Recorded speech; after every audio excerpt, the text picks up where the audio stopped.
En la madrugada del 13 de julio de 1936, un grupo de guardias de asalto y militantes del Partido Socialista Obrero Español asesinó a sangre fría, tras detenerle en su domicilio, al diputado monárquico José Calvo Sotelo, uno de los más destacados líderes de la derecha española. ¡Abran a la policía!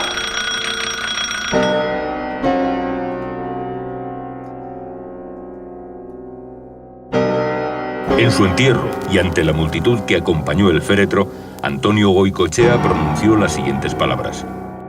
Ante esa bandera colocada como una cruz sobre tu pecho, ante Dios, que nos oye y nos ve, empeñamos solemne juramento de consagrar nuestra vida a esta triple labor. Imitar tu ejemplo, vengar tu muerte y salvar a España, que todo es uno y lo mismo. Porque salvar a España será vengar tu muerte, e imitar tu ejemplo será el camino más seguro para salvar a España.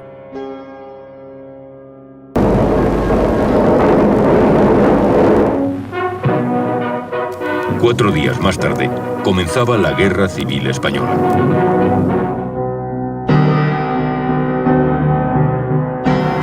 El asesinato de Calvo Sotelo. José Calvo Sotelo es, sin ningún género de dudas, uno de los políticos más notables de la primera parte del siglo XX. Procedente de las filas mauristas, siempre creyó en la necesidad de efectuar una revolución desde arriba, para que no fuera necesaria hacerla desde abajo, y siempre creyó en que había que regenerar la vida pública local para permitir así regenerar la vida política española. En 1924 realizó un estatuto municipal que es la norma de gobierno más libre que han tenido los municipios en España, la que les ha dado más poderes, y en la que se contemplaba por primera vez el voto femenino.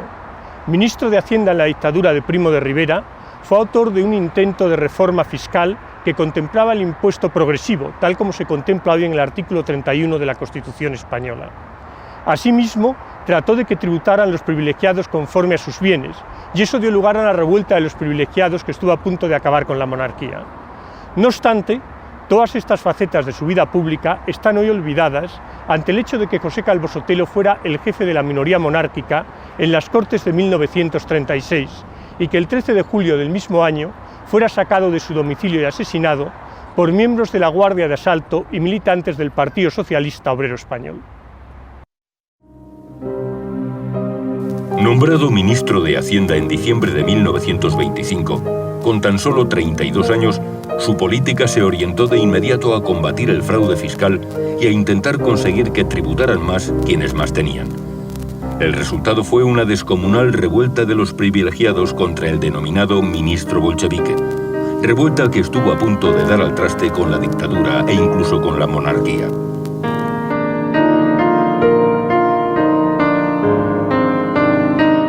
Esa anécdota extraordinaria de cuando hay una recepción en Palacio y la reina, doña Victoria Eugenia, se tuvo que pasar toda la noche hablando con la señora de Calvo Sotelo porque le hacen el vacío, porque claro, los aristócratas tienen fincas y eso que les cobren más contribución de ninguna manera. Y fue cuando se acusó incluso de que eran procedimientos soviéticos, etcétera, los de Calvo Sotelo. Y esto paraliza una acción porque fue una reacción violentísima.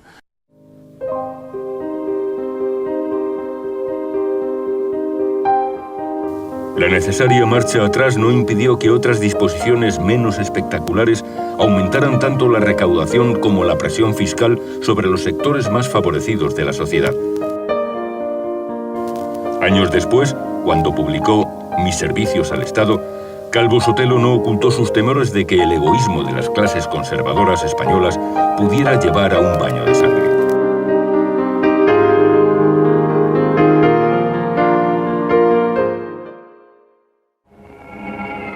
Muchas veces he pensado desde entonces que la raíz real del problema de España no es política, sino económica, y que la receta de nuestros males, por ser de índole económica, se ahogará en germen ante el quietismo obstinado de gran parte de las clases conservadoras.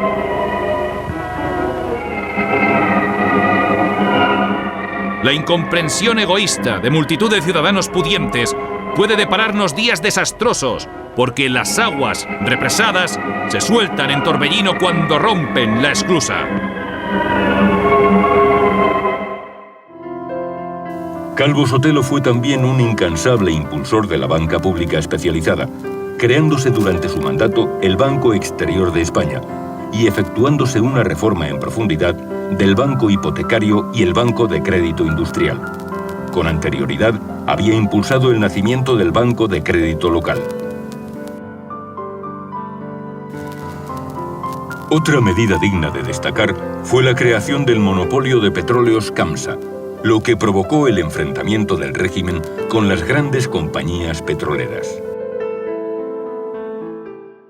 Fue un excelente ministro de Hacienda y que ha contemplado ya en el tiempo, etcétera, pues está detrás toda la financiación de la obra de la dictadura que, por otra parte, pues desarrolla el conjunto de la economía española de una manera extraordinaria, etcétera. Y el muñidor, el que está detrás, pues es Calvo Sotelo.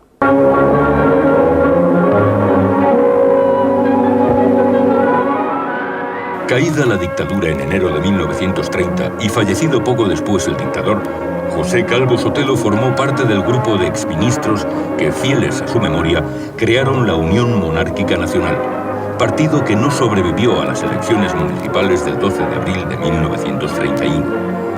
El 15 de abril, un día después de que se procediera a la proclamación de la República, José Calvo Sotelo cruzaba la frontera de Portugal. A pesar del desaliento que cundió en las filas monárquicas tras el cambio de régimen y de su exilio en Portugal, Calvo Sotelo fue elegido diputado por Orense en las elecciones de junio de 1931. Esperaba que el acta de diputado le sirviera para regresar a España sin peligro de ser encarcelado, suerte sufrida por los ministros primorriveristas que no habían abandonado el país. Pero enseguida quedó claro que si regresaba no sería para ocupar su puesto en las Cortes, sino para ir a la cárcel, motivo por el que permaneció en el exilio. En febrero de 1932, Calvo Sotelo se trasladó a Francia, donde jugó un importante papel en las negociaciones entre alfonsinos y carlistas en pro de una conciliación dinástica. Sus relaciones con Alfonso XIII no fueron fáciles, pues aunque siempre defendió su figura, consideraba que si la monarquía había caído en 1931 era debido a una serie de defectos que había que corregir.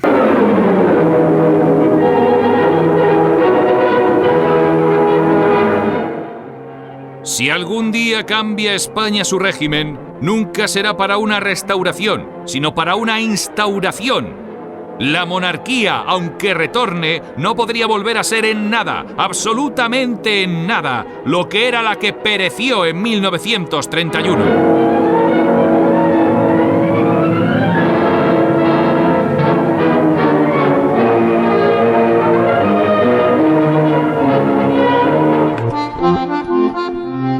En Francia, Calvo Sotelo tuvo ocasión de conocer personalmente a Charles Maurras y los principales pensadores de Acción Francesa.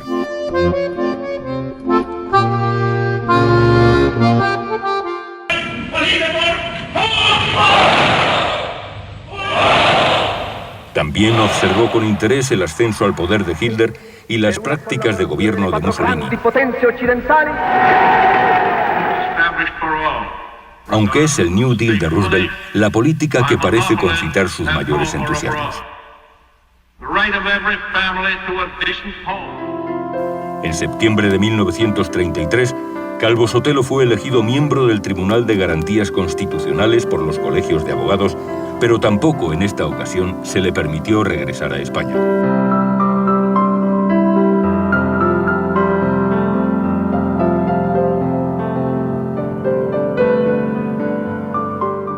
Aunque no pudo realizar personalmente la campaña electoral de noviembre de 1933, su voz pudo oírse gracias a los adelantos de la técnica. Un disco grabado en París fue reproducido en el Cine Royalty de Madrid y pudo oírse por radio en toda España. Españoles, madrileños, oíd la voz lejana de un compatriota desterrado a quien pretenden negar todo derecho político los mismos que niegan a España su honor, su historia y su fe. Lejos de vosotros geográficamente, pero cerca espiritualmente, soy un pobre exilado a pesar del sufragio, 2 veces propicio, otras tantas escamoteado. Para hacer un pueblo se necesitan siglos y héroes. Para deshacerlo bastan 2 años y al timón cualquier monstruo.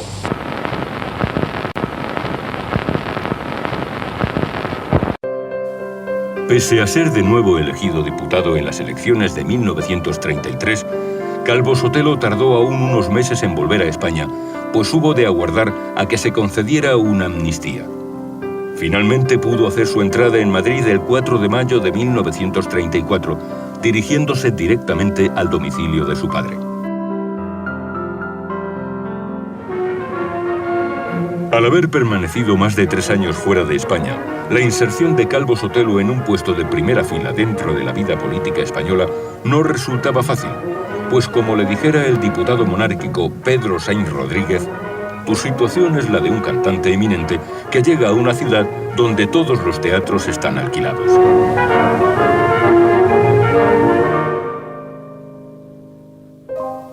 El 14 de junio de 1934, en una entrevista concedida a ABC, Calvo Sotelo planteó la necesidad de articular un bloque o alianza con las fuerzas de la derecha antirrepublicana que no aceptaban la Constitución de 1931. El manifiesto fundacional difundido en el mes de diciembre contaba con las firmas de los diputados carlistas y de Renovación Española, así como con la de José María Albiñana y algunos independientes que en los meses anteriores se habían separado de la CEDA y el Partido Agrario. Entre los firmantes había además un nutrido grupo de aristócratas encabezados por el Duque de Alba y algunos intelectuales como el Premio Nobel Jacinto Benavente, Ramiro de Maeztu y José María Pemán. A mediados de diciembre de 1935, la CEDA provocó una crisis de gobierno pensando que ya era hora de que Gil Robles rentabilizase su triunfo electoral. Alcalá Zamora, sin embargo, no estaba dispuesto a entregarle el poder y encargó la formación de un nuevo gabinete a Portela Valladares, que ni tan siquiera era diputado. Su propósito era que Portela utilizara los recursos del poder para preparar y ganar unos nuevos comicios. Para ello necesitaba tiempo, pero no lo tuvo. El 2 de enero de 1936, Calvo Sotelo presentó en las Cortes una proposición contra el gobierno y otra contra el presidente de la República, que sabiéndose falto de apoyo parlamentario, no tuvo más remedio que disolver la Cámara y convocar elecciones para el 16 de febrero.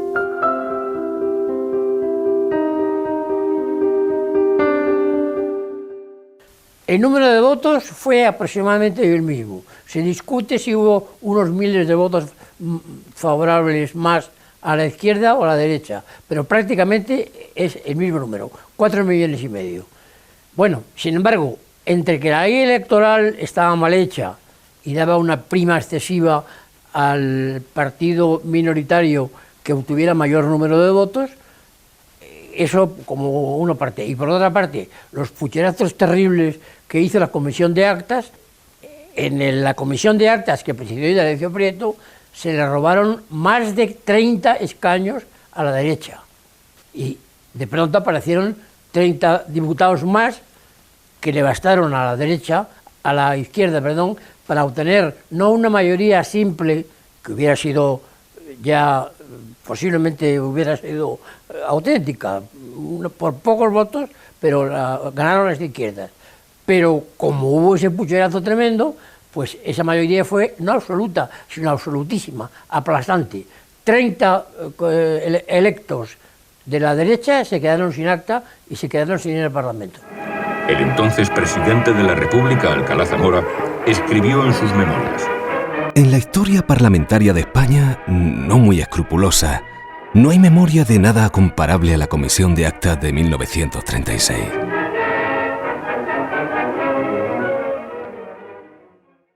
Ante las arbitrariedades de la Comisión de Actas, los diputados de las derechas decidieron abandonarla para no legitimarla con su presencia. Pese a ello, José Calvo Sotelo se presentó en las Cortes para defender su escaño, y lo hizo con tanta brillantez que los republicanos no se atrevieron a anularlo, pese a las protestas de socialistas y comunistas.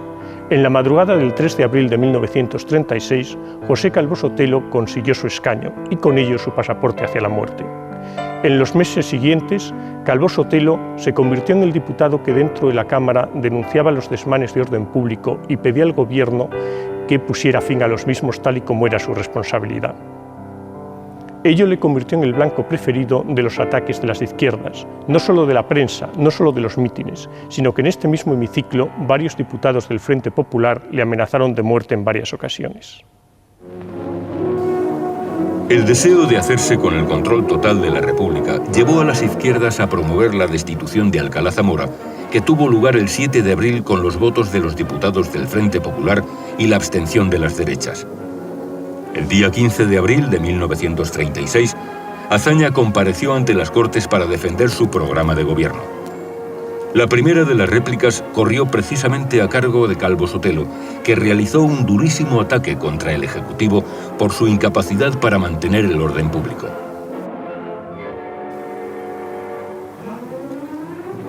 Que el desorden imperaba en España era algo evidente, y así lo reconocía Azaña en una carta escrita el 16 de marzo a su cuñado.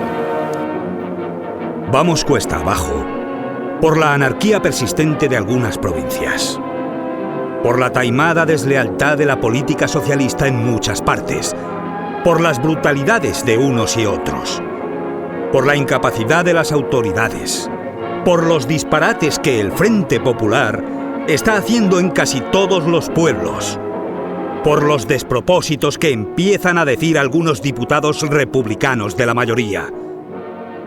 No sé, en esta fecha, ¿cómo vamos a dominar esto?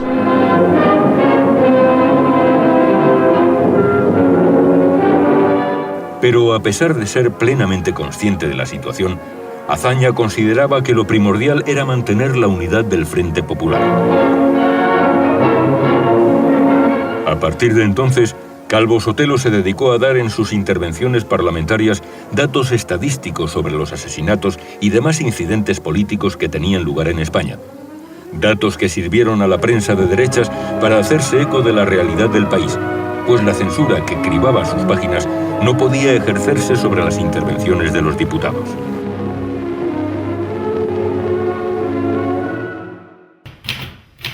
Centenares de personas de toda España escribían a Calvo Sotelo contándole los hechos que presenciaban y la persecución a la que eran sometidas. Nos vimos sorprendidos por un ataque a sangre fría. Ya estará enterado del vil asesinato de 2 empleados de esta compañía. Los que suscriben, católicos de Alcázar de San Juan, tenemos el atrevimiento de dirigirnos a usted. Y el otro, por ir acompañándole nada más. Estamos sufriendo con la gestora que nos gobierna. De los individuos de la Casa del Pueblo, que se dedicaron a cazar y matar. Entonces las cifras que yo he podido constatar irrebatiblemente y contrastada además con presas de derechas, de izquierdas, de una provincia y de otra, más o menos durante el Frente Popular hubo 454 asesinatos y 1.638 heridos más o menos graves. Repito lo de antes, solamente digo los que están contrastados con verdaderamente sus nombres y apellidos, no los que dice la prensa, se desconocen las causas o los móviles. Esto hay que añadirlos, bastante más, un 10, un 20, un 30%, cada cual lo que sea.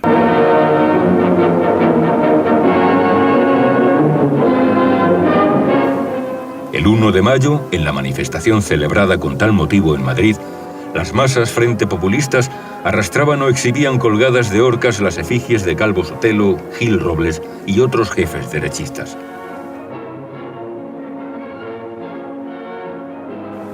La situación de desgobierno empeoró con la elección de Azaña como presidente de la República, pues al frente del gobierno quedó Casares Quiroga, político que estaba muy lejos de tener la autoridad personal de que gozaba su predecesor.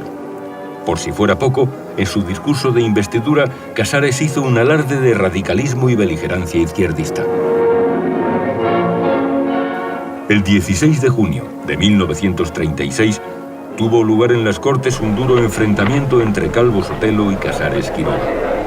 Para que el Consejo de Ministros elabore esos propósitos de mantenimiento del orden, han sido precisos 250 o 300 cadáveres, 1000 o 2000 heridos y centenares de huelgas. Por todas partes, desorden, pillaje, saqueo, destrucción.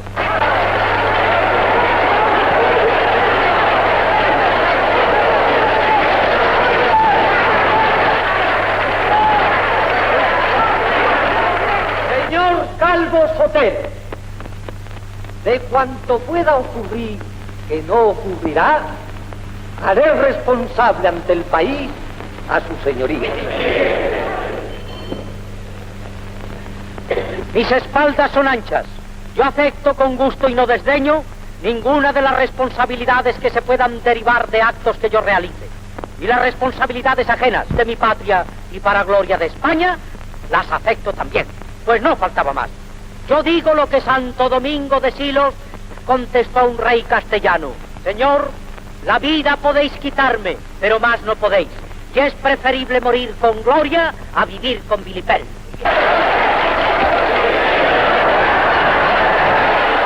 El destino de España ya no se decide aquí, sino en la calle. El ambiente en las Cortes era tal que al terminar la intervención de Calvo Sotelo, Besteiro comentó: si el gobierno no cierra el Parlamento hasta que se aquieten las pasiones, seremos nosotros mismos los que desencadenaremos aquí dentro la guerra civil. El ambiente que había en las Cortes era de guerra civil. Estremece leer las amenazas de muerte que había por parte de la izquierda a la derecha, y contestadas con gran gallardía por el don José Calvo Sotelo, que fue víctima, en efecto, de esa violencia pronosticada. En las propias Cortes se le dijo: este hombre ha hablado por última vez, dijo la pasionaria en el último discurso de Calvo Sotelo. Pues eso está ahí. Luego, claro, en las actas de las Cortes se dice así: el diputado, el señor tal, pronuncia palabras que no se perciben. Sí se perciben, lo que pasa es que se borran. Pero hay testimonios, pero muchísimos, de que esas palabras se pronunciaron. Y más de una vez contra el señor Calvo Sotelo. Y también contra el señor Gil Robles. En la sesión de Cortes del 1 de julio, el diputado socialista Ángel Galarza se dirigió a Calvo Sotelo en los siguientes términos: pensando en su señoría, encuentro justificado todo, incluyendo el atentado que le prive de la vida.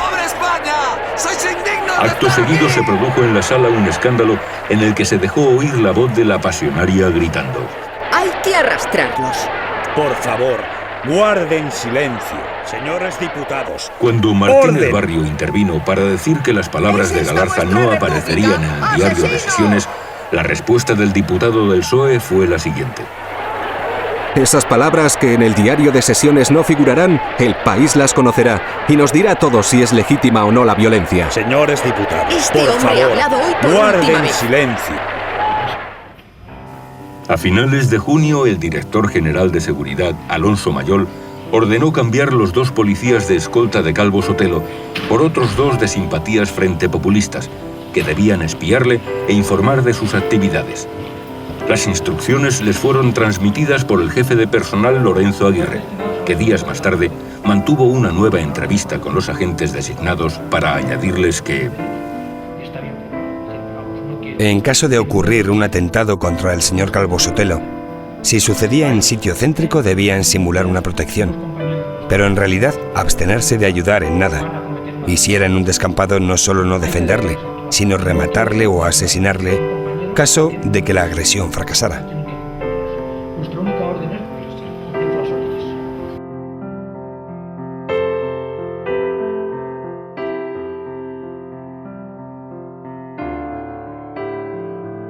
Tales órdenes repugnaron sobremanera a uno de los policías, Rodolfo Serrano de la Parte, que el 7 de julio se entrevistó con el diputado carlista Joaquín Bau, íntimo amigo de Calvo Sotelo, para comunicarle las instrucciones que había recibido.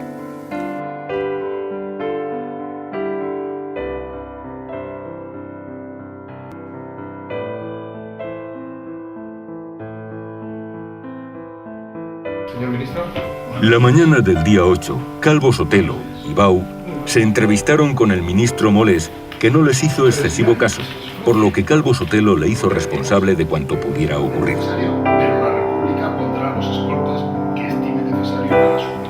Se consiguió que al líder del bloque nacional se le asignara una nueva escolta, pero no elegida por él, sino por el gobierno.